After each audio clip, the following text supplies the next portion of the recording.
بسم الله الرحمن الرحيم والصلاة والسلام على كل الأنبياء والمرسلين صلى الله عليهم وسلم. الأخ عبد العزيز الباطين، شكراً على الدعوة الكريمة بحضور هذا المنتدى العظيم والتجمع الفاضل. دعوني أخاطبكم إذا سمحتم باللغة الإنجليزية، فأرجو أن تعذروني إذا كان هناك بعض التقصير فيها، ولكن هناك ترجمة عربية قدمتها للمترجم ليقوم بذلك. Do not betray. Do not be zealous. Do not deceive. Do not disfigure the dead. Do not kill a child, nor an elder, nor a woman. Do not cut down a palm tree and burn it, nor a fruit-bearing tree. Do not slaughter a lamb or a cow or a camel except for food. You will encounter people who have devoted their lives to monasteries and places of worship, so leave them to their devotions. And you will come upon people who will bear you offerings of different foods. So if you eat some of their offerings, remember to call upon the name of God on these offerings. These, ladies and gentlemen, are the words of the first successor of the Prophet Muhammad, peace be upon him, the Caliph Abu Bakr as-Siddiq, with which he admonished the commander of the Muslim army that was to go into battle against the Byzantines. We gather here today to address the common thread that ties the topics of education, peace, and heritage, specifically in Iraq and Yemen, two countries with rich history, culture, and Central Africa, and heritage that stretch back millennia and stand tall as some of the proudest achievements of humanity. Of central importance today is the following question: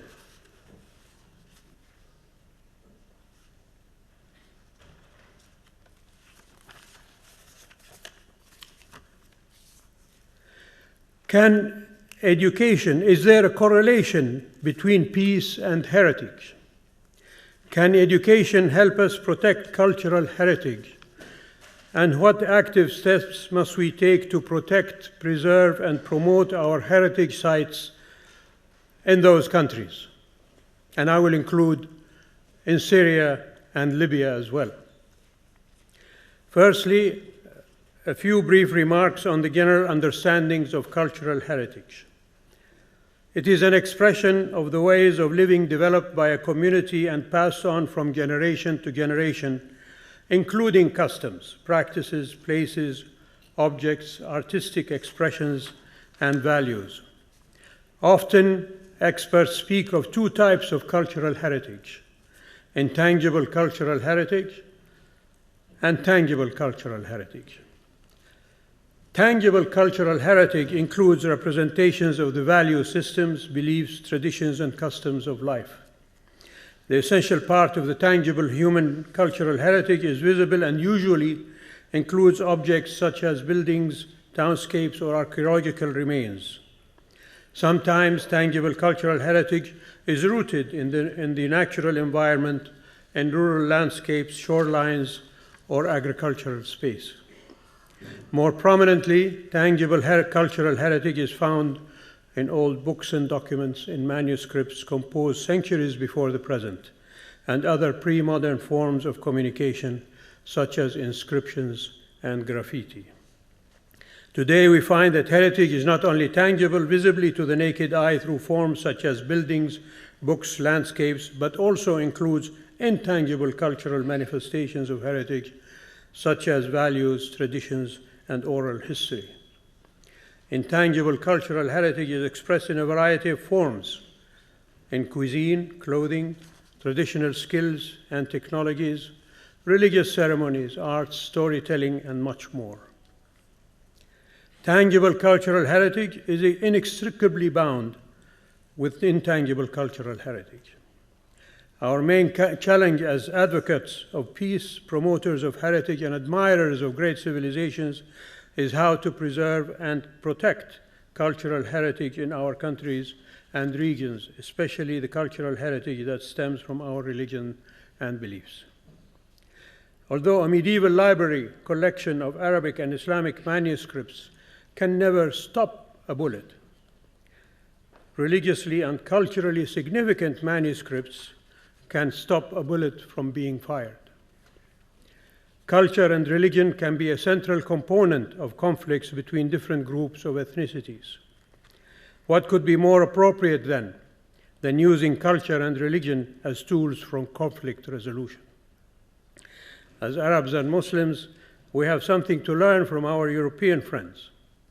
After centuries of war, Europe has particular experience in how to create peaceful and cooperative ways of coexisting, hopefully.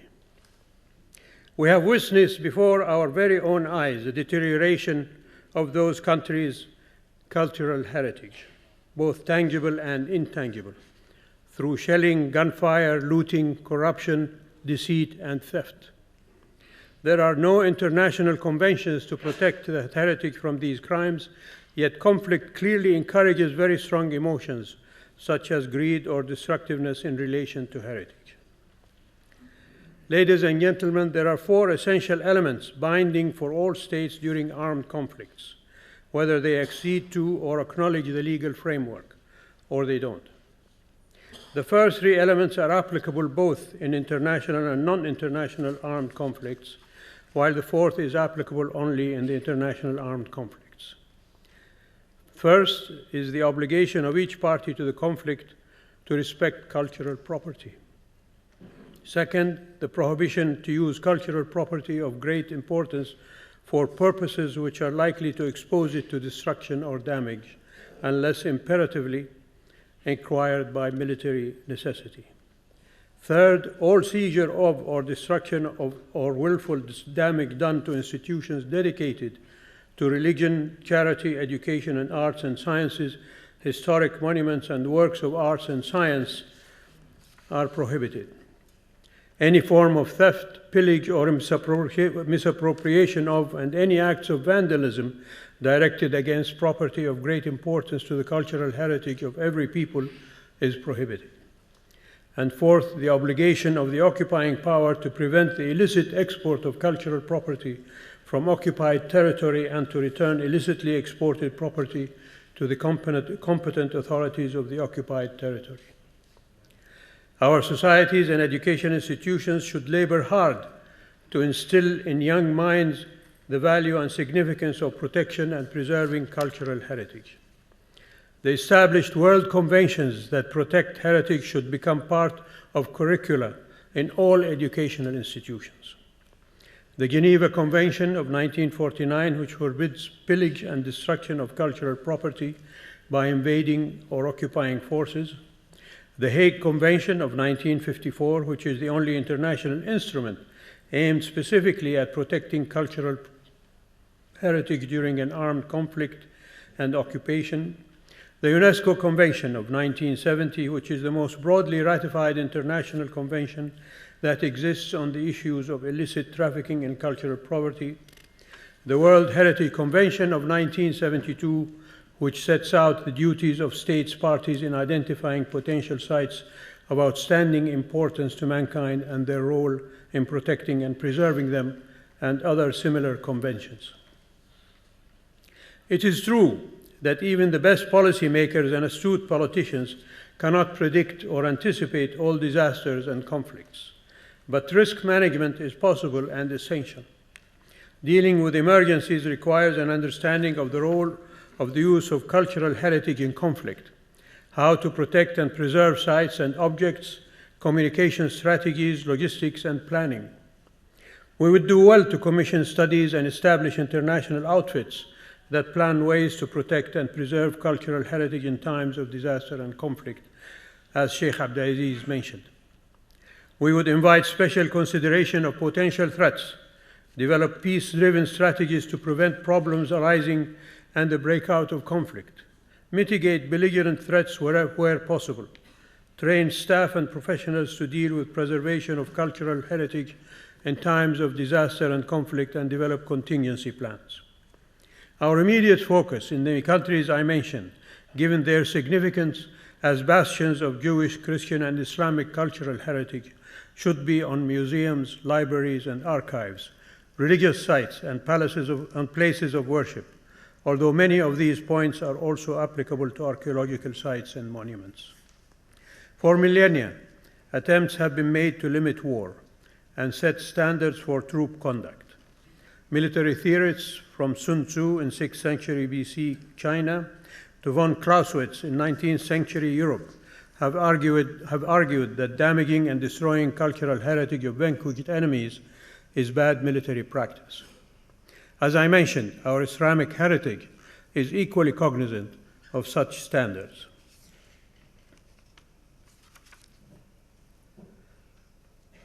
But how to convince nihilistic groups such as ISIS to uphold the ethical and moral principles that require us to remain heedful of cultural heritage even in times of war? The answer is not so easy, and I will not pretend to have an immediate solution. This is a Gordian knot that we must learn to untie together. One thing I know for sure, however, is that peace-building, communal harmony, social and political coexistence, and mutual respect and tolerance are the perfect and ideal antidotes to tensions and charged emotions that oftentimes pave the ground for the kind of armed conflict and civil strife that brings damage and detriment to human life and cultural heritage. And it would be very remiss of me to end my remarks without accentuating the role cultural heritage plays in intercultural dialogue among civilizations, cultures, and peoples. Like all of you, I insist on protecting and preserving cultural heritage, precisely because our differences in language, religion, culture, customs, ethnicity, and ways of life, the cultural heritage we invented from our ancestors, is an unrelenting reminder that for millennia, human civilizations have pursued the same things: love of arts, appreciation of natural and human-made beauty, desire to reflect and contemplate the cosmos and the world around us, desire to learn and to teach, desire to build great monuments, and the possession of insatiable appetites to grow and expand our horizons. When all else fails, when communications break down, when basic human decorum falters, and when violence and war become the dominant language of discourse and cultural exchange, the last glimmer of hope rests in turning our reflective attention to the extant cultural heritage of the world. The one thing that reminds contemporary societies of today that societies of yesteryear had more in common than not. Thank you very much. Thank you.